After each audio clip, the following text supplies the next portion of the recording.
अस्सलाम वालेकुम dear students, क्या हाल है जी आपके। उम्मीद करता हूँ आप सारे ठीक होंगे। शुरू करते हैं अल्लाह के पाक नाम से जो बहुत ही मेहरबान और निहायत ही रहम करने वाली ज़ात है। अच्छा भाई, आज यूरोप का कॉन्टिनेंट पढ़ना है और ये इसका पार्ट ए है। इसको दो पार्ट्स में मैंने डिवाइड किया। पहले पार्ट में आपको सारे कंट्रीज़ और इम्पोर्टेंट चीज़ें ना, सारी मोस्ट इंपॉर्टेंट चीज़ें और इसके नोट्स भी आपको मिलेंगे इंशाल्लाह, ठीक है। और ये देखें, मैं आपसे बार बार कह रहा हूँ कि ये कॉन्टिनेंट्स मोस्ट डिफ़िकल्ट पोर्शन है जियोग्राफी का और जीके का। लेकिन अगर ये आपके हो गए ना तैयार, आपको यकीन करें इंटरव्यू में भी कोई मार नहीं दे सकता। वो अक्सर पूछ लेते हैं इंटरव्यू में भी इनसे क्वेश्चंस, इन चीज़ों से। तो एक एक करके चीज़ों को पढ़ाऊँगा। अभी थोड़ा सा ये देखो कम्प्लेक्स महसूस हो रहा होगा आप लोगों को बहुत ज़्यादा कि यार ये तो बड़ा मुश्किल सा है और बड़ा टफ सा लग रहा है, लेकिन ये बड़ा आसान सा है। इसको देखिए, मैं डिवाइड कर दूंगा कुछ हिस्सों में।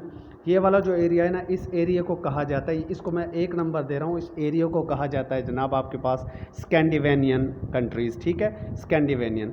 अच्छा, उसके बाद जो है दूसरा जो इलाका है ना, ये वाला इलाका, इसको कहा जाता है आइबेरियन पेनिनसुला, ठीक है, ये आइबेरियन पेनिनसुला है, ठीक है।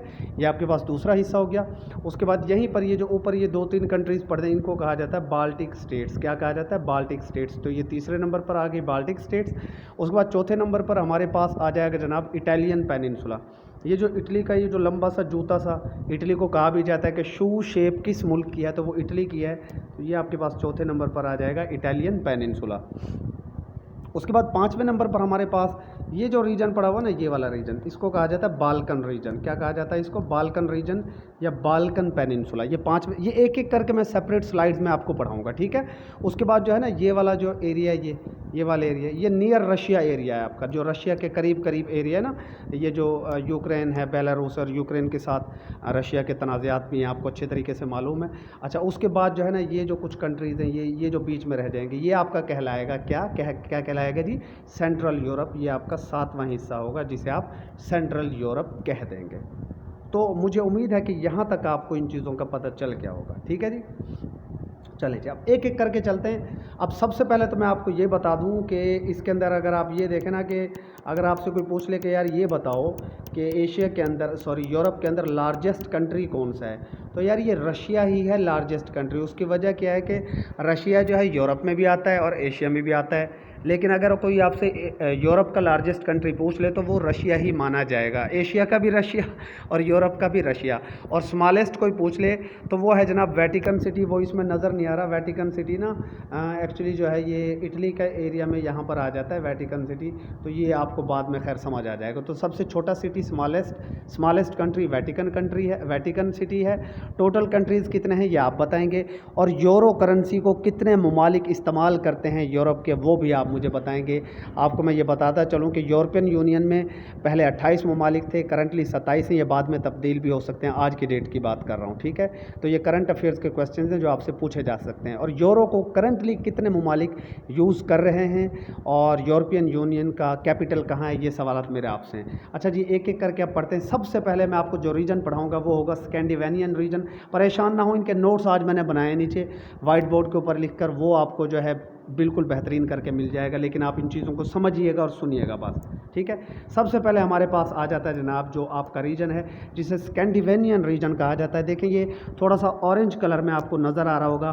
तो याद रखिए यार, स्कैंडिनेवियन रीजन में वैसे तो ओवरऑल स्कैंडिनेवियन रीजन में 5 ममालिक आ जाते हैं, लेकिन स्कैंडिनेवियन जो पेनिनसुला है, ये वाला एरिया जो आपको नज़र आ रहा होगा, ये जो ऑरेंज सा कलर है ना, ये वाला, ये इसे कहते हैं स्कैंडिनेवियन पेनिनसुला। पेनिनसुला तो आपको मालूम है ना, पेनिनसुला उसको कहते हैं, उस रीजन को कहते हैं जो तीनों तरफ पानी से घिरा हुआ हो। अब देखें, यहाँ भी पानी, यहाँ भी पानी, यहाँ भी पानी, सिर्फ एक तरफ जो ये फिनलैंड लग रहा है ना जहाँ पर, ये जो है जनाब आपका जो है सिर्फ इसको ज़मीन लग रही है। यानी पेनिनसुला वो एरिया है जिसके तीनों तरफ पानी और एक तरफ ज़मीन हो, उसको पेनिनसुला कहते हैं। और मैं आपको ये भी बता दूँ, यूरोप को पेनिनसुला ऑफ पेनिनसुलाज भी कहा जाता है, क्योंकि इसके अंदर बहुत सारे पेनिनसुला है। मैं आपको अभी एक एक करके पढ़ाऊँगा। और यूरोप खुद भी पानी के गिर्द घिरा, पानियों से घिरा हुआ इलाका है। तो अगर कभी पेपर में पूछ लिया जाए ना, which continent is called peninsula of peninsulas, so the answer is Europe. और यूरोप के अंदर बहुत सारे पेनिनसुलाज हैं। मैं आपको सेकंड पार्ट में इसके माउंटेन्स, लेक्स, जो इंपॉर्टेंट चीज़ें वो भी पढ़ा दूंगा, और बाद में भी फिर मैं पढ़ाऊंगा इनका ना अलग अलग लेक्चर बनाकर डेजर्ट्स वगैरह का। तो ये जनाब 3 कंट्रीज़ आ गए इसके अंदर।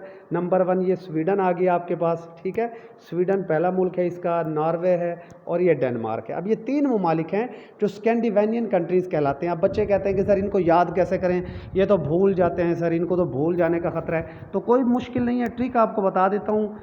SDN यानी कि इस दिन से आप इसको याद कर सकते हैं, इस दिन, ठीक है, इस दिन, किस दिन जी, इस दिन, SDN, बड़ा आसानी से याद हो जाएगा। SDN, S से आपका हो जाएगा स्वीडन, D से हो जाएगा डेनमार्क और N से हो जाएगा नॉर्वे।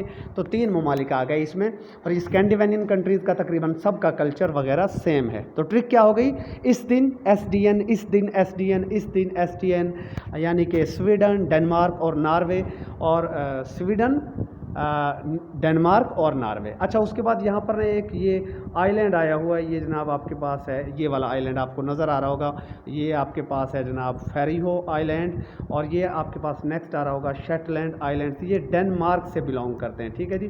स्पेशली जो फेरियो आइलैंड है, ये पेपर्स में भी आपसे पूछे जा सकते हैं कि फेरियो आइलैंड कहाँ पर है जनाब, ठीक है, और शेटलैंड आइलैंड कहाँ पर है, डेनमार्क में। तो यार निशानी लगानी है ना फेरियो आइलैंड। तो आप ये देखो कि जो डेनमार्क वाले हैं ना, ये थोड़ा सा ना गुस्ताखे रसूल हैं, अल्लाह इनको हिदायत दे। तो ये जो है ना, ये बेगैरत हैं, और ये जो है ना मतलब इनको जो है ना बस ये फर बकवास करते रहते हैं। इनका काम है फर भौंकना, नबी पाक के ख़िलाफ़ ये फर कोई ना कोई बड़ी जल्दी बकवास करते रहते हैं। तो फेरियो आइलैंड फर बकवास करने वाले मुल्क में है, और फर बकवास करने वाला मुल्क कौन सा है, डेनमार्क है, जो कि स्कैंडिनेवियन पेनिनसुला में मौजूद है। उसके बाद जनाब जो शेटलैंड है, तो ये भी डेनमार्क है। ये सेठ बने हुए हैं मुसलमानों के लिए, शेटलैंड जो है आइलैंड, वो भी इसी के अंदर, सेठ बने हुए हैं मुसलमानों के लिए, मुसलमानों को इन बगैरतों ने जलील कर रखा है, तो वो भी इसी के अंदर आ जाता है, ठीक है। तो ये आपका कौन सा था जी, स्कैंडिनेवियन पेनिनसुला, ठीक है। और इसके करीब तरीन जो ममालिक है स्कैंडिनेवियन पेनिनसुला के, वो भी देख लीजिए। एक ये आइसलैंड आ जाता है इसके करीब तरीन इलाका, और एक ये फिनलैंड आ जाता है। तो इन दोनों को अगर मिला लिया जाए तो इस एरिया में, इस रीजन में, स्कैंडिनेवियन अगर रीजन देख लिया जाए तो टोटल 5 कंट्रीज़ हैं, और स्कैंडिनेवियन पेनिनसुला देखा जाए तो टोटल 3 कंट्रीज़ हैं, ठीक है। क्योंकि ये फिनलैंड और आइसलैंड भी इसमें कंसिडर किए जाते हैं बहरहाल, लेकिन स्कैंडिनेवियन पेनिनसुला में 3 ही कंट्रीज़ हैं। MCQs में पूछा जाए तो स्कैंडिनेवियन कंट्रीज़ टोटल 3 हैं, ठीक है भाई। उसके बाद नेक्स्ट हमारे पास रीजन है जनाब बाल्टिक स्टेट्स, और बाल्टिक स्टेट्स में भी टोटल 3 ममालिक हैं। बड़ा इंपॉर्टेंट रीजन है, कई बार PPSC के पेपर्स में पूछा जाता है कि जो टोटल बाल्टिक स्टेट्स कितनी हैं, which of the following is not Baltic state. तो यार जिसको याद हो 3 बाल्टिक स्टेट्स हैं टोटल। बाल्टिक स्टेट्स कितनी है जनाब, ये आपके पास में बाल्टिक स्टेट पढ़ा रहा हूँ। और इनको बाल्टिक स्टेट क्यों कहा जाता है, क्योंकि ये बाल्टिक सी के करीब हैं। ये तीनों के तीनों, एस्टोनिया, लैटविया, लिथुआनिया, ये तीनों के तीनों बाल्टिक सी के करीब हैं। और बाल्टिक सी बिल्कुल बाल्टी जितना सी है यार, सबसे छोटा सी। कोई पूछ ले ना दुनिया का सबसे छोटा सी कौन सा है, तो बाल्टी में कितना पानी आता है आपको पता है यार थोड़ा सा पानी तो आता है बाल्टी में। तो बाल्टिक सी, जिसमें बाल्टी जितना पानी है, वो बाल्टिक सी सबसे छोटा सी है। और बाल्टिक सी के करीब ये जो 3 कंट्रीज़ हैं, जो 3 स्टेट्स हैं, इनको बाल्टिक स्टेट्स कहा जाता है। इनको क्या कहा जाता है, बाल्टिक स्टेट्स। अब बच्चों को ये याद नहीं रहता, स्टूडेंट्स को याद नहीं रहता। स्टूडेंट्स कहते हैं सर बाल्टिक स्टेट्स को किस तरह याद किया जाए, तो बड़ा आसान है यार, बेल से याद कर लो, BE, और जनाब आपके पास ये आगे आ जाएगा LL। बी से हो जाएगा बाल्टिक, बी से क्या हो जाएगा बाल्टिक, बी से बाल्टिक याद रखो। ई से आपका हो जाएगा इस्टोनिया, एल से हो जाएगा लैटविया, और एल से हो जाएगा लिशोनिया या लिथुआनिया, ठीक है जी। तो ये 3 कंट्रीज़ आपके आ गए बाल्टिक स्टेट्स में, यानी कि बेल फॉर बाल्टिक स्टेट्स। तो उम्मीद है कि ये भी आपको याद हो गया होगा, ठीक है भाई। उसके बाद नेक्स्ट हम चलते हैं जनाब। नेक्स्ट हमारे पास आ जाता है बड़ा इंपॉर्टेंट ब्रिटेन पार्ट है ये, और ब्रिटेन पार्ट के अंदर कौन कौन से ममालिक आते हैं ये भी आपको बता देते हैं जी। ब्रिटिश आइल्स या ब्रिटेन पार्ट के अंदर जो ममालिक आते हैं वो जनाब टोटल मिलाकर ये 4 हिस्से हो जाते हैं इसके। नंबर 1 तो इंग्लैंड, ये आपको पता है सबसे इम्पोर्टेंट, ठीक है। इंग्लैंड जो है ये सबसे बड़ा रीजन है इसका, इंग्लैंड। और उसके बाद दूसरे नंबर पर ये आपके पास पड़ा हुआ है स्कॉटलैंड, इंग्लैंड के साथ पड़ा हुआ है वेल्स, और वेल्स के साथ पड़ा हुआ है आयरलैंड, और ये नॉर्दर्न आयरलैंड इसी का हिस्सा है। तो टोटल कुल मिलाकर आपके पास हो गए, एक हो गया, दूसरा हो गया, ये तीसरा हो गया और ये चौथा हो गया। तो ये ब्रिटेन पार्ट के अंदर टोटल 4 एरियाज़ हैं, England, Wales, Scotland and Ireland. अच्छा, एक क्वेश्चन यहाँ पर मैं आपके लिए छोड़े जा रहा हूँ कि ब्रिटिश और ब्रिटेन में क्या डिफरेंस है, इंटरव्यूज़ में अक्सर पूछा जाता है, what is the difference between Britain and British. अच्छा, यहाँ पर एक और इंपॉर्टेंट MCQs आपको करवा देते हैं जनाब। यहाँ पर देखें, आपको फ्रांस नज़र आ रहा होगा और ये ऊपर सारा का सारा आपको पता है कि ये UK है, आपका इंग्लैंड है ये, ठीक है। ये सारा का सारा कुल मिलाकर UK कहलाता है, यूनाइटेड किंगडम, और इसके टोटल 4 पार्ट्स हैं, Scotland, England, Wales and Ireland. कुछ लोग समझते हैं जी UK में सिर्फ इंग्लैंड आता है, ऐसा नहीं है यार। UK के अंदर ये चारों के चारों रीजन्स आ जाते हैं, Scotland, England, Wales and Ireland. Okay हो गया जी। और ये इंग्लैंड को फ्रांस से कौन सा चैनल अलहदा करता है, इसको कहते हैं इंग्लिश चैनल। तो फ्रांस और इंग्लैंड के दरमियान कौन सा चैनल है जी, इंग्लिश चैनल। विच चैनल सेपरेट्स UK और इंग्लैंड फ्रॉम फ्रांस। अब पूरे UK को भी अलहदा करता है ये फ्रांस से, और सिर्फ इंग्लैंड को भी, यानी ये जो ऊपर इंग्लैंड पड़ा हुआ इसको इस फ्रांस से ये अलहदा करता है, जिसे आप क्या कहते हैं, इंग्लिश चैनल कहते हैं। तो उम्मीद है ये भी आपको समझ आ गया होगा कि UK को फ्रांस से कौन अलहदा करता है, इंग्लिश चैनल। ओके जी, 4 इसके रीजन्स थे। उसके बाद नेक्स्ट हमारे पास बड़ा इंपॉर्टेंट पार्ट है जिसे कहा जाता है आइबेरियन पेनिनसुला। और जनाब आइबेरियन पेनिनसुला में जो टोटल कंट्रीज़ हैं वो 3 कंट्रीज़ हैं जिन्हें आप याद कर सकते हैं, ASP। ये ट्रिक है जनाब आइबेरियन पेनिनसुला की, आइबेरियन पेनिनसुला की ट्रिक है जनाब आपके पास ASP। अब आप कहेंगे सर ASP से क्या मुराद है, तो यार पहला A से हो गया अंडोरा, छोटा सा इलाका है, छोटा सा मुल्क है, और दूसरा आपके पास S से हो गया स्पेन, इसका कैपिटल मैड्रिड है, और P से हो गया पोर्टुगल या पुर्तगाल, और पुर्तगाल का जो कैपिटल है वो है लिस्बन। क्या है जी, लिस्बन। तो ये 3 ममालिक आ जाते हैं आइबेरियन पेनिनसुला में, और कई बार बेशुमार दफ़ा ये पूछा गया है कि ये जो स्पेन है और पुर्तगाल है, स्पेन और पुर्तगाल किस पेनिनसुला में आते हैं। कई बार PPSC में पूछा जा चुका है। तो आइबेरियन पेनिनसुला, वैसे आइबेरियन पेनिनसुला में 3 आते हैं, ASP, A for Andorra, S for Spain, P for पुर्तगाल। ठीक है जी। और आपको पता है कि ये जो ऊपर वाला सारा एरिया है ये यूरोप है, और नीचे वाला देखिए ये अफ्रीका है। तो ये जाहिर सी बात है हम यूरोप को पढ़ रहे हैं ना, ये सारा का सारा क्या है, ऊपर यूरोप ही है ना यार, कुछ और तो नहीं पढ़ रहे आज हम, यूरोप पढ़ रहे हैं। और नीचे आपके पास ये क्या पड़ा हुआ, ये ऊपर यूरोप और नीचे ये अफ्रीका। तो कोई पूछ ले तुम लोगों से कि जनाब अफ्रीका को यूरोप से कौन सी चीज़ अलहदा करती है, अफ्रीका को यूरोप से क्या चीज़ अलहदा करती है, तो उसे कहा जाता है जनाब स्ट्रेट ऑफ जिब्राल्टर। ये पड़ा हुआ है स्ट्रेट ऑफ जिब्राल्टर। और कोई पूछ ले कि स्ट्रेट ऑफ जिब्राल्टर को कौन कंट्रोल करता है, तो ये भी बड़ा इंपॉर्टेंट क्वेश्चन है। स्ट्रेट ऑफ जिब्राल्टर को UK कंट्रोल करता है जी। स्ट्रेट ऑफ जिब्राल्टर किसके कंट्रोल में है, UK के कंट्रोल में है। और यही स्ट्रेट ऑफ जिब्राल्टर आपके यूरोप को सेपरेट करता है किससे, अफ्रीका से। तो ये बात बाद में मैं पार्ट 2 में फिजिकल मैप में भी ये बताऊंगा आपको, फिलहाल मैं आपको पॉलिटिकल मैप पढ़ा रहा हूँ। ठीक है जी।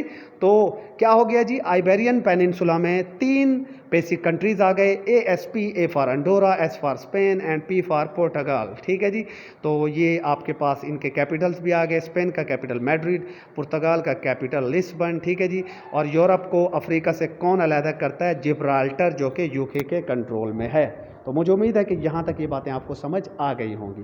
उसके बाद नेक्स्ट हमारे पास बड़ा इंपॉर्टेंट, बहुत ही इंपॉर्टेंट पेनिनसुला है जिसे कहा जाता है इटालियन पेनिनसुला। ये जो माल्टा सा नज़र आ रहा है ना, इसे कहा जाता है इटालियन पेनिनसुला। और इटालियन पेनिनसुला में जो जनाब आपके पास ममालिक हैं, टोटल वो 3 ममालिक हैं। ठीक है, वो क्या हैं, 3 ममालिक हैं। और इसको आप विश के ज़रिए याद कर सकते हैं, Italian peninsula, wish, VIS, wish नहीं होता, वर्सिस होता है ना। ठीक है, तो बहरहाल ये विश से कर लो, वर्सिस से कर, VIS है। ठीक है जी। V से आपके पास नंबर 1 है वेटिकन सिटी। नंबर 1 क्या है, वेटिकन सिटी, जो यूरोप का सबसे छोटा कंट्री है। Vatican city is the smallest country of Europe. और दूसरे नंबर पर है सैन मैरिनो। और तीसरे नंबर पर तो ये पूरा का पूरा ये जो पड़ा हुआ है ना, ये शू शेप, इसे क्या कहा जाता है, इटली कहा जाता है। क्या कहा जाता है इसको, इटली। ठीक है। और ये पूरा का पूरा शू शेप आपको मालूम होना चाहिए कि जो इटली है वो जूते किसी शक्ल का है। अक्सर पेपर्स में पूछा जाता है कि जूते की शक्ल का कौन सा है मुल्क, वो क्या है, इटली है। और ये इटालियन पेनिनसुला का हिस्सा है। इटालियन पेनिनसुला में टोटल 3 ममालिक आ जाते हैं। कितने ममालिक आ जाते हैं, 3। जैसे आइबेरियन पेनिनसुला में ASP था, इटालियन पेनिनसुला में है विश, विश, इटालियन पेनिनसुला में विश है, एच नहीं है वैसे, विश VIS, यानी कि वेटिकन सिटी, सैन मैरिनो और इटली। तो ये 3 आ गए। और उसके बाद एक इंपॉर्टेंट चीज़ है यार, इटली के बिल्कुल ऊपर ना, थोड़ा सा याद कर लो, ये भी तुम्हारे काम आएगा। इसके बिल्कुल ऊपर पड़ा हुआ है क्या जनाब आपका, पड़ा हुआ है इसके ऊपर ये स्विट्ज़रलैंड पड़ा हुआ है, बड़ा मशहूर मुल्क, और ये पड़ा हुआ है आपका ऑस्ट्रेलिया। ठीक है, यानी स्विट्ज़रलैंड और ऑस्ट्रेलिया को भी थोड़ा सा याद कर लो कि इटली के ऊपर कौन पड़ा हुआ है। इटली के बिल्कुल ऊपर स्विट्ज़रलैंड, ऑस्ट्रेलिया, और यहाँ पर ऊपर जाकर नेक्स्ट स्लाइड में आ जाएगा ऑस्ट्रेलिया के साथ साथ एक मुल्क पड़ा हुआ है, और वो है जनाब लाइनचेनस्टीन। ये एक यानी सॉवरेन स्टेट है, लाइनचेनस्टीन एक है, और वो भी इसी के अंदर है। ठीक है, तो ये टोटल आपके पास क्या हो गए, इटालियन पेनिनसुला के अंदर ममालिक हो गए। ठीक है जी, तो मुझे उम्मीद है कि इटालियन पेनिनसुला भी, अब ये देखो मैं यूरोप के ना टुकड़े टुकड़े करके आपको समझा रहा हूँ ताकि, और ये सवालात पूछे जाते हैं, ये पूछे जाते हैं इटालियन पेनिनसुला में। वो पूछ सकता है जी San Marino is the part of Iberian peninsula, Italian peninsula, Balkan region या बाल्टिक स्टेट्स। तो आपको पता होना चाहिए कि बाल्टिक स्टेट और है, इटालियन पेनिनसुला और है, और आइबेरियन पेनिनसुला और है। इटालियन पेनिनसुला हो गया जी यूरोप, पेनिनसुला ऑफ पेनिनसुलास। उसके बाद मोस्ट इसका डिफ़िकल्ट पार्ट है वो है जी बाल्कन्स, बाल्कन रीजन या बाल्कन पेनिनसुला। अब इसे भी पेनिनसुला ही कहा जाता है। देखें इधर पानी, इधर पानी, इधर पानी, तो सारा का सारा पानी पानी है ना। ब्लैक सी, एड्रियाटिक सी, आइनियन सी और एगियन सी, ये सारे के सारे सी से घिरा हुआ है। अच्छा जी, अब बाल्टिक सी के अंदर कौन कौन से ममालिक हैं जी, काफ़ी सारे ममालिक हैं। तो इसका थोड़ी सी ना ऐसे कहानी से बना लेते हैं। ठीक है, तो इसको ज़रा ध्यान से सुनना क्योंकि नोट्स के अंदर मैंने लिखा है वॉच लेक्चर। तो बाल्कन रीजन के अंदर सबसे ऊपर आपके पास स्लोवेनिया है, फिर क्रोशिया है, फिर बोस्निया एंड हर्ज़ेगोविना है, हर्ज़ेगोविना, सर्बिया है, और जनाब मोंटीनेग्रो है, कोसोवो है, मैकेडोनिया है, और अल्बानिया है, बल्गेरिया, ग्रीस, और ये जनाब क्या है, मोल्डोवा। अच्छा ये देखो, एक तो इसमें बड़ा सिंपल सा है, इसको तो आप वैसे ही याद कर सकते हैं। देखें ये टर्की है ना, टर्की, इधर ये टर्की पड़ा हुआ है नीचे, आपको पता है टर्की यूरोप और एशिया दोनों में आता है। तो टर्की की सीध में यहाँ पर पड़ा हुआ ग्रीस। तो टर्की को ट्रक कह दो कि जी ट्रक को अगर चलाना है तो ट्रक में ग्रीस तो डालनी पड़ेगी, ट्रक में ग्रीस तो डालनी पड़ेगी। ये वाला जो है ना, ये बाल्कन रीजन्स में आ जाता है टर्की, जो यूरोप में मौजूद है। जो यूरोपियन टर्की है वो बाल्कन रीजन या बाल्कन पेनिनसुला का हिस्सा है।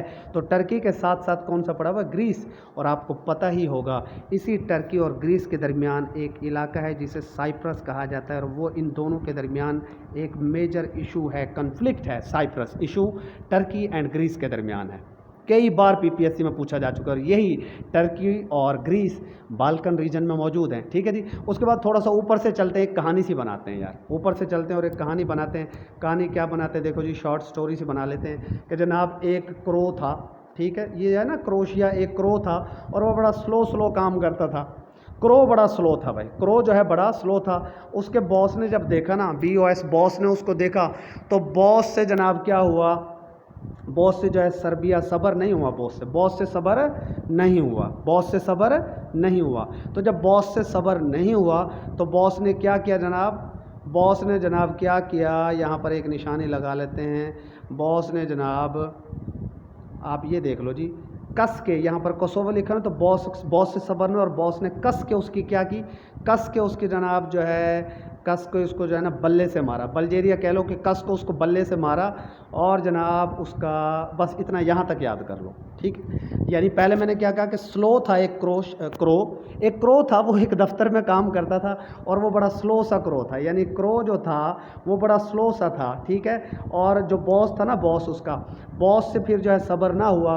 बॉस उसको देख कर बड़ा रोता था, रोता था कि यार इसने मेरा ना बिजनेस सारा का सारा ख़त्म कर दिया। तो बॉस रोता था, उससे सब्र ना हुआ, बॉस ने उसको कस के जनाब उसको बल्ले से मारा, और बल्ले से बल्गेरिया हो गया। ठीक है, उसके बाद जनाब ये जो है ना, ये कौवा, ये फिर जो है ना अलबेला सा हो गया, अलबेला हो गया। ठीक है, अलबेला सा हो गया। तो तकरीबन काफ़ी ममालिक इससे आपको याद हो जाते हैं, और ये जो मोल्डोवा, इसको ऊपर आपने वैसे ही याद रखना है। तो दोबारा एक बार थोड़ा सा स्टोरी को सुनने की कोशिश करो और समझने की कोशिश करो। ठीक है, वैसे तो ये बाल्कन रीजन में से वो बहुत कम पूछता है, बहुत कम, लेकिन फिर भी आपको पता होना चाहिए कि स्लो यानी स्लोवेनिया, स्लोवेनिया से स्लो सा था एक कौवा, यानी कि आपके पास क्रो एक बड़ा स्लो सा था। और जनाब जो उसका बॉस बोस्निया एंड हर्जेगोविना, तो जनाब उससे सब्र ना हुआ, सर्बिया हो गया। वो रोने लगा कि ये तो मेरा रोमानिया, रोने लगा कि मेरा बिज़नेस को ठप कर देगा, और उसने कस के जनाब बल्ले से उसको जो है ना, या बल्ले से और मैकेडोनिया मक्के मुक्कों से और बल्लों से हो गया बल्गेरिया, मुक्कों से हो गया मैकेडोनिया, और कोसोवे से हो गया, कस कस के मारा उसको, ठीक है ना। और जनाब मंटीनेग्रो, तो उसके बाद जनाब जो है ये अल्बानिया और मंटीनेग्रो को मिला के याद कर लो कि वो जो कौवा है फिर वो बड़ा अलबेला सा हो गया, और उसका मन ना, फिर मन उसका सीधा हो गया, वो मन लगा के फिर काम करता था कौवा, ठीक है। तो इस तरीके से बहरहाल कुछ ना कुछ याद हो जाता है इस तरह कि स्लो सा था एक क्रोशिया, कौवा, बॉस से बोस्निया एंड हर्जेगोविना, बॉस उसका रोमानिया रोता था कि ये तो काम ही नहीं करता, बॉस से सर्बिया सबर नहीं हुआ, तो बॉस ने कस के उसको बल्ले से, कस से कोसोवो, बल्ले से बल्गेरिया, मैकेडोनिया, मुक्के भी मारे उसको, तो वो फिर क्रो क्या है अलबेला सा हो गया और मन से काम करने लग गया। और उसके बाद जनाब तुर्की और ग्रीस, तो आपको पता ही है कि टर्की और ग्रीस के दरमियान में है क्या, साइप्रस। टर्की और ग्रीस के दरमियान में क्या है, साइप्रस, तो ये तो आपको मालूम ही होना चाहिए। उसके बाद नेक्स्ट यार आपको बता देते हैं कि near countries with Russia, Russia के करीब करीब कौन से इंपॉर्टेंट ममालिक हैं। आपको पता है कि रशिया जो है ये आ जाता है कहाँ कहाँ पर, रशिया आ जाता है एशिया और यूरोप दोनों ममालिक में, ठीक है। और रशिया के करीब करीब कौन कौन से ममालिक हैं, आपको पता है कि रशिया के बिल्कुल करीब पड़ा हुआ है यूक्रेन, और यूक्रेन से आपको पता है कि रशिया के तनाज़ात चलते रहते हैं, और आजकल भी इनके इशूज़ हैं, हमेशा से इनके दरमियान मसाल रहे हैं। और ये यूक्रेन के बिल्कुल ऊपर पड़ा हुआ है बेलारूस, और ये जनाब सपोर्टर है रशिया का बहुत बड़ा, ठीक है। और बेलारूस के साथ साथ यहाँ पर ये पड़ा हुआ है पोलैंड, ठीक है, पोलैंड पड़ा हुआ है। और ये जनाब यूक्रेन के नीचे आपके पास पड़ा हुआ है रोमानिया, क्या पड़ा हुआ है जी, रोमानिया, रोमानिया के नीचे बल्गेरिया, और ये रोमानिया के ऊपर पड़ा हुआ है हंगरी, और ये पोलैंड के साथ साथ पड़ा हुआ है चेक रिपब्लिक, और ये पड़ा हुआ है स्लोवाकिया। तो ये जो है 5-6 ममालिक हैं जो रशिया के साथ साथ मौजूद हैं। रशिया के बिल्कुल करीब है, रशिया के बिल्कुल करीब कौन से हैं जनाब, जो बॉर्डर लगा रहे हैं वो बेलारूस और यूक्रेन हैं। फिर बेलारूस के साथ आ जाता है पोलैंड, यूक्रेन के नीचे आ जाता है रोमानिया, बल्गेरिया, हंगरी, चेक रिपब्लिक, स्लोवाकिया। अब आप कहेंगे सर इन्हों की में याद करिए, तो कुछ ना कुछ तो इनका भी करना पड़ेगा, ठीक है, कुछ ना कुछ करने की कोशिश करते हैं जी इनकी भी, कि इनका क्या कर सकते हैं जी। अच्छा, इसके साथ ही ना थोड़ा सा आगे मैं आपको एक और बात बता दूं कि ये जो आपका पोलैंड है ना, पोलैंड के आगे यहाँ पर चलकर ना, यहाँ वो शामिल नहीं है, पोलैंड के आगे चलकर यहाँ पर हो जाता है जर्मनी, क्या हो जाता है यहाँ पर, जर्मनी, क्या हो जाता है जी, जर्मनी। और जर्मनी के आगे चलकर यहाँ पर हो जाता है फ्रांस, यहाँ पर क्या हो जाता है, फ्रांस। तो ये भी आपने यहीं पर बेशक याद कर लो, वैसे तो अगली स्लाइड में भी आ जाएंगे। यहाँ पर क्या हो जाता है, फ्रांस आ जाता है, ठीक है। तो पहले ना इसको थोड़ा सा याद करने की कोशिश करते हैं, थोड़ा सा कलर मैं चेंज करता हूँ ताकि आपको बात समझ आए। अच्छा देखो, मैं कहानी बनाता हूँ, मैं कहता हूँ जी यूपी की एक लड़की थी, यूपी की एक गर्लफ्रेंड थी किसी की, निशानी लगाने के लिए बस बता रहा हूँ कि यूपी से किसी ने एक गर्लफ्रेंड बनाई, यूपी से किसी ने क्या बनाई, गर्लफ्रेंड बनाई। और वो जो गर्लफ्रेंड थी ना हमेशा बिल्कुल स्लो स्लो चलती थी, यूपी से जो गर्लफ्रेंड थी वो हमेशा क्या चलती थी, बहुत स्लो स्लो चलती थी। कैसे चलती थी वो, एक मिनट दीजिएगा मुझे। अच्छा अजान हो रही है तो मैं अजान सुन रहा हूँ, थोड़ी देर आप प्लीज़ वेट कीजिएगा।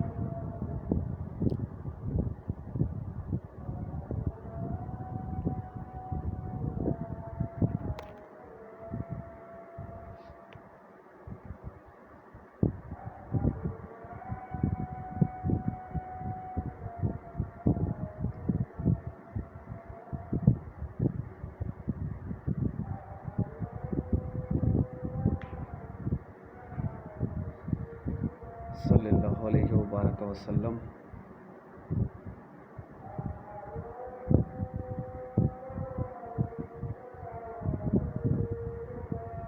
सल्लल्लाहु अलैहि वसल्लम।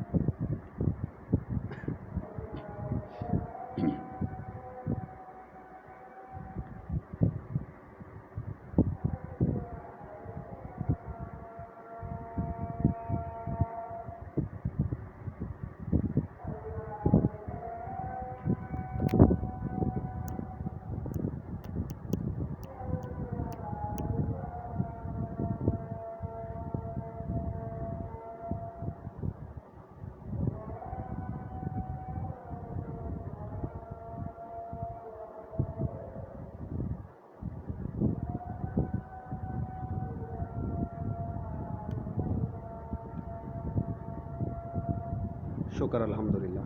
अच्छा भाई स्टूडेंट्स, यूपी से एक बंदे ने बनाई गर्लफ्रेंड, यूपी से उसने बनाई गर्लफ्रेंड, और वो जो गर्लफ्रेंड थी ना यार वो रूसा जैसे कहते हैं ना, रूस जाती थी बार बार, कहते हैं ना रूस वंजना, तो रूसती बहुत थी यार वो।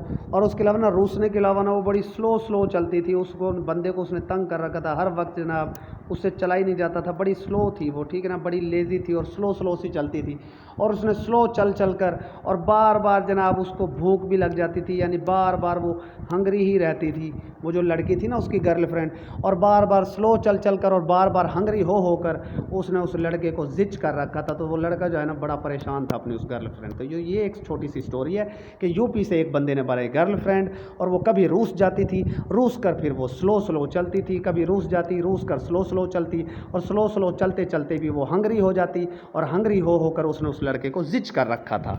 अब जनाब ये जो स्टोरी है ना, ये आपको रशिया के जो करीब ममालिक हैं या जो सेंट्रल रशिया में भी आ जाते हैं, वो तकरीबन काफ़ी सारे ममालिक आपको इससे याद हो जाएंगे।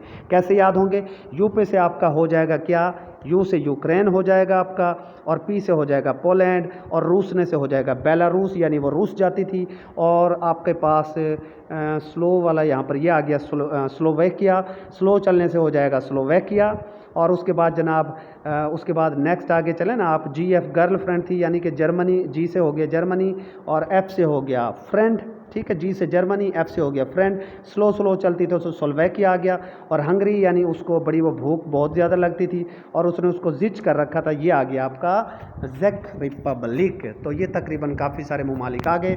और नीचे जो है ना उसको रोती भी रहती थी, फिर वो रूस जाती थी और रोती रहती थी, रोमानिया, ठीक है, और बल्गेरिया फिर नीचे आ जाता है, ठीक है, नीचे उसके फिर बल्गेरिया आ जाता है। एक को थोड़ा सा रट्टा मार लो। तो ये वो ममालिक हैं, ये नोट्स में आपको मिल जाएगा, ठीक है। उसके बाद हमारे पास आ जाता है last one but not least, वो क्या है जनाब आपका सेंट्रल यूरोप। और सेंट्रल यूरोप जो मैंने अभी आपको रशिया के साथ साथ पढ़ा है, वो ममालिक भी इसके अंदर मौजूद हैं, ठीक है, और बाकी कुछ और ममालिक भी इसके अंदर मौजूद हैं। तो पहले सेंट्रल यूरोप आपको रशिया के जो करीब थे, देखिए अभी मैंने आपको बताया पोलैंड जिसका कैपिटल है वार्सा, और ये जर्मनी अभी मैंने आपको पढ़ाया, वहाँ पर चेक रिपब्लिक अभी पढ़ाया, स्लोवेकिया अभी पढ़ाया, हंगरी अभी पढ़ाया, और ऑस्ट्रिया जो है मैं आपको पहले पढ़ा चुका हूँ, उसके अंदर इटालियन पेनिनसुला के ऊपर पढ़ा था, ठीक है, रोमानिया मैंने अभी आपको पढ़ाया, और ये मोल्डोवा भी अभी मैंने आपको पढ़ा दिया। और उसके बाद नीचे जो है अभी मैं आपको थोड़ी देर पहले, और ये भी मैं आपको पढ़ा गया था, बोस्निया एंड ये सारा का सारा, ठीक है। और कौन सा है जनाब, और कौन सा है, बल्गेरिया भी मैंने आपको पढ़ा दिया। तो ये जो सारा का सारा रीजन है ना, ये देखें, ये सेंट्रल यूरोप, ये मैं आपको पिछली स्लाइड्स में पढ़ा चुका हूँ। तो ये सारे कंट्रीज़ आपको याद हैं, ये सारे के सारे सेंट्रल यूरोप के अंदर आ जाते हैं। तो इनको भी आपने एक बार ज़रूर देख लेना है, ठीक है जी। उसके बाद हमारे पास आ जाता है नेक्स्ट आपके नोट्स आ जाते हैं जी। नोट्स आपको एक बार मैं थोड़ा सा समझा देता हूँ, ये आपके नोट्स आ जाते हैं। देखिए जी, हो सकता है आपको ये समझ ना आए, लेकिन उम्मीद है कि बहरहाल समझ आ जाएगा। देखें यूरोप की अगर बात करें हम, तो देखें यूरोप के अंदर जो है लार्जेस्ट कंट्री रशिया है, स्मॉलेस्ट कंट्री वेटिकन सिटी है। टोटल कंट्रीज़ आप बताएंगे, यूरो कितने यूज़ करते हैं आप बताएंगे, यूरोपियन यूनियन में कितने ममालिक हैं आप बताएंगे। और उसके बाद मोस्ट इंपॉर्टेंट रीजन, सबसे इंपॉर्टेंट रीजन आपके पास आ जाता है कौन सा, पहला रीजन था स्कैंडिनेवियन रीजन। इस दिन SDN मैंने आपको निशानी बताई थी, और कल्चर इनका सेम है, ठीक है जी। और इसके अंदर कौन कौन से आ जाते हैं जनाब, S से स्वीडन, D से डेनमार्क, N से नॉर्वे, 3 ममालिक आ जाते हैं। और डेनमार्क का हिस्सा है कौन सा, फरोए आइलैंड, और इनके करीब जो ममालिक पड़ते हैं वो हैं फिनलैंड और आइलैंड, जो इनके करीब ममालिक पड़ते हैं। नेक्स्ट मैंने आपको पढ़ाया था बाल्टिक स्टेट्स, और मैंने बाल्टिक स्टेट्स की आपको निशानी बताई थी। बाल्टिक स्टेट्स, बेल से बाल्टिक स्टेट्स था, B से बनता था बाल्टिक, B से क्या बनता था बाल्टिक, और E से एस्टोनिया, और L से लैटविया, और L से लिथुआनिया। और इन ये जनाब नियर बाल्टिक सी हैं, क्योंकि बाल्टिक सी के करीब हैं, इसीलिए इनको बाल्टिक स्टेट्स कहा जाता है। उसके बाद नेक्स्ट मैंने आपको पढ़ाया ब्रिटेन पार्ट, ठीक है, ब्रिटेन पार्ट जो UK यूनाइटेड किंगडम भी जिसको कहा जाता है। इसके अंदर कौन कौन से रीजन थे जनाब, इंग्लैंड था, वेल्स था, स्कॉटलैंड था, और आयरलैंड मौजूद था। और फिर मैंने आपको बताया कि UK को फ्रांस से कौन सा चैनल अलहदा करता है, वो है इंग्लिश चैनल। ये भी मैं आपको पढ़ा चुका हूँ, बहुत इंपॉर्टेंट है, कई बार पेपर में पूछा जा चुका है। उसके बाद मैंने आपको पढ़ाया था नेक्स्ट मैंने आपको पढ़ाया था आइबेरियन पेनिनसुला, और मैंने आपको आइबेरियन पेनिनसुला में निशानी बताई थी ASP, ठीक है, A से अंडोरा, S से स्पेन और P से पुर्तगाल। और आपको यहीं पर मैंने पढ़ाया था कि यूरोप को अफ्रीका से अलग करता है स्ट्रेट ऑफ जिब्राल्टर, ये आपको याद होना चाहिए। उसके बाद मैंने इटालियन पेनिनसुला आपको पढ़ाया, इटालियन पेनिनसुला, इटली जो शू टाइप जैसा था ना, शू जैसा। और यहाँ पर मैंने आपको एक निशानी भी बता देता हूँ कि इटालियन पेनिनसुला की मैंने वैसे तो आपको ट्रिक बताई थी, विज, यहाँ पर विज जो है लिख देते हैं VIS, विज मैंने आपको निशानी बताई थी। और V से क्या था आपका वेटिकन सिटी था, और I से इटली था जो शू जूते जैसा था, और S से सैन मेरिनो था। उसके अलावा जनाब मारने से जो है जानवर मारकर लेदर से बनाते हैं इटली का जूता या शू, जानवर मारकर, मारने से सैन मेरिनो ने मारने से जो है जानवर मारकर बनाया जाता है लेदर से इटली का शू। और इटली के बिल्कुल ऊपर पड़ा था क्या, स्विट्ज़रलैंड, ऑस्ट्रिया और लिचेनस्टीन, ये मैंने आपको बताया था। उसके बाद बाल्कन रीजन, वॉच लेक्चर, आप लेक्चर को दोबारा देखिए। उसके बाद रशिया के जो करीब कंट्रीज़ हैं बिल्कुल, वो मैंने आपको अभी बताया था कि रशिया के जो बिल्कुल करीब हैं वो बेलारूस, यूक्रेन इसके साथ बॉर्डर शेयर करते हैं, और आगे जाकर पोलैंड आ जाता है, और फिर इसके नीचे जो है रशिया के नीचे कज़ाकिस्तान भी एशिया और यूरोप दोनों में ही आ जाता है, अज़रबैजान। और ये वाला जो एरिया है, ये वाला जो एरिया है, ये देखिए, ठीक है, ये मैं आपको पहले ही पढ़ा चुका हूँ कि मैंने आपको बताया था कि यार जो जॉर्ज बुश था ना, उसका अरमान था कि वो तुर्की को भी अपना अज़रबैजान बना ले ठीक है। तो ये वैसे ना ये जो टर्की है, अर्मीनिया, अज़रबैजान, अर्मीनिया और अज़रबैजान इसका हिस्सा नहीं है। अर्मीनिया और अज़रबैजान ये एशिया का हिस्सा है, कभी आप इसको भी इसके अंदर शामिल कर लें, लेकिन वैसे ये मैंने बस इनको लिंक कर दिया यहाँ पर, ठीक है। तो ये मैं आपको एशिया में पढ़ा चुका हूँ। उसके बाद नेक्स्ट हमने पढ़ा था कौन सा, जो आपके पास क्या था जी, सेंट्रल यूरोप मैंने आपको पढ़ाया था। और सेंट्रल यूरोप में मैंने कहा था कि यूक्रेन के आगे पोलैंड पड़ा हुआ है, पोलैंड के आगे जर्मनी पड़ा हुआ है, जर्मनी के आगे फ्रांस है, और ये फ्रांस को ऊपर यूके से मिलाता है, वैसे नीचे की तरफ है ये, यहाँ नक्शे में मैंने इंग्लिश चैनल दिखा दिया आपको ये, ठीक है। और ये स्लोवेकिया, चेक रिपब्लिक, ऑस्ट्रिया, हंगरी, निशानी बताई थी जनाब, यूपी की गर्लफ्रेंड हमेशा स्लो चलकर और बार बार हंगरी होकर जिच करती है, ठीक है जी। ये सारे के सारे यूरोप या सेंट्रल यूरोप के अंदर आ जाते हैं। उसके बाद यूरोप अलॉन्ग जर्मनी, ऊपर जर्मनी के साथ साथ जो ममालिक है वो कौन से जनाब, जर्मनी के साथ नीदरलैंड्स आ जाता है, ऊपर बेल्जियम आ जाता है और लग्जमबर्ग आ जाता है। और ये जो सारे के सारे ममालिक है ना, जर्मनी, नीदरलैंड्स, बेल्जियम, ये हॉकी की बड़ी फेमस कंट्रीज़ हैं। तो मेरा नहीं ख्याल कि आपको जो है इनको रट्टा मारने की ज़रूरत है। और लग्जमबर्ग वो पहला यूरोपियन कंट्री है जिसने ट्रांसपोर्ट को फ्री किया, first European country who totally made transport free for their public is Luxembourg. और ये PPSC और FPSC के पेपर्स में पूछा जा सकता है, ठीक है। जर्मनी, नीदरलैंड, बेल्जियम और लग्जमबर्ग ये जर्मनी के साथ वाले कंट्रीज़ हैं। तो ये टोटल मैंने आपके सामने यूरोप का कच्चा चटर निकाल कर रख दिया है, और मुझे उम्मीद है कि इंशाल्लाह अब आप बड़ा इजीली इसको कर जाएंगे। मैं इसमें कोई शक व शुबे वाली बात रह नहीं जाती अब, ठीक है जी। उम्मीद करता हूँ आपको ये लेक्चर पसंद आया होगा। नेक्स्ट लेक्चर में जो ये यूरोप है, इसके जो माउंटेन्स हैं इंपॉर्टेंट, इसके जो इर्द गिर्द जो दरिया हैं वो, और इसके जो यानी जो वाटर बॉडीज़ हैं, और पेनिनसुलास भी एक बार आपको बता दिए जाएंगे, डेजर्ट कोई है या नहीं है ये भी आपको बताया जाएगा। तो इंशाल्लाह नेक्स्ट पार्ट में आपको ये, और फिर इंपॉर्टेंट MCQs तो आपको वैसे खुद कर लेने चाहिए। अब मैंने सारा कुछ आपको बता दिया, नोट्स भी प्रोवाइड अप करने की कोशिश करूँगा मैं, यानी आपको ज़्यादा तंगी ना हो। मैं यकीन करें आपके लिए बहुत खप रहा हूँ, आप सोच भी नहीं सकते, इतना कोई नहीं खपेगा आपके साथ, ठीक है। आपको इधर उधर जाने की ज़रूरत ही नहीं है, बस यहाँ पर कनेक्ट रहें, इंशाल्लाह आप ठोक मारेंगे, चाहे कोई इंटरव्यू हो चाहे कोई टेस्ट हो। स्टे ब्लेस्ड, अल्लाह हाफिज़।